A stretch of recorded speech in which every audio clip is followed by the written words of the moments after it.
Hey, what's up everybody? ForneverWorld here, and I'm here today to give my review of One Piece episode 512, and I gotta say that it started off a riot. We get to see Buggy and his old crew met up, and they're like, "We've been waiting for you, boss, this entire time," and they're all having a crying thing, and Alvita is on the sideline saying, "What are you guys talking about? You guys gave up on him," and they're like, "Shh, don't tell him," because, they're just really excited to be around him again and have their captain back or whatever. And at the same time, there's his new crew, I guess, people that want to keep following him, the escaped prisoners from Impel Down, and the guys are kind of like, well, I'm the vice captain, I'm this and that, or whatever, introducing themselves. But the main part of that little piece of the episode was very important, is that Buggy gets a message from the government, and we don't find out what it is, but I'm guessing it's something very important, possibly a Shichibukai. Let me know if you assume it's a Shichibukai, that they want maybe Buggy to be one, or something else. And if so, how can he be a Shichibukai? Because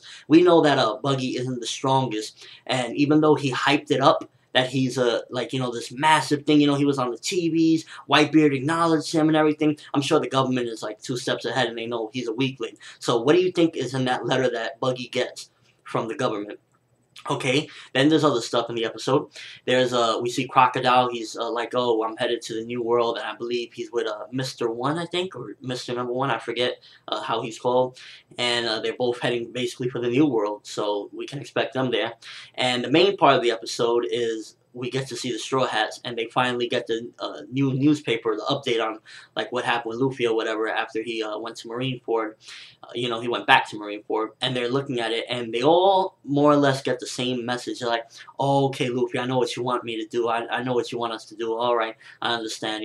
We see Chopper, we see Nami, Robin, all of them. And the funny part is the episode ends with it too.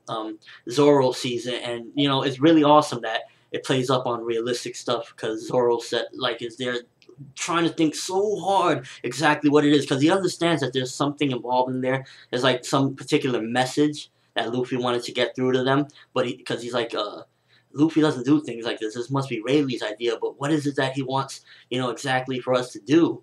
And he's thinking real hard, and the episode ends like that. I gotta say, it was a great episode. Countdown to the New World. I'm really excited for the New World, to be honest with you, but this was a great episode, and continuing onward to New World. Let me know what you thought of the episode. Did you find it a riot to see Buggy and the crew and everybody thinking he's so amazing, when we know Buggy's really just a clown, so to speak, no pun intended? And just overall the awesomeness, seeing all the Straw Hats, Brooke and locked up in there, and it's like, your show is in a few minutes, hurry up and read that paper. Everything that's just going on with the Straw Hats right now. Oh, as well, I guess one little tidbit, Frankie doesn't have no skin no more, so what's going to happen with that? If you haven't read the manga, make an assumption with that, and give me a comment or a video response. Give me your whole thoughts on everything I mentioned, and your overall opinion on the episode. Well, but that's all I have for you guys today. I'm ForneverWorld, and have an awesome day, people.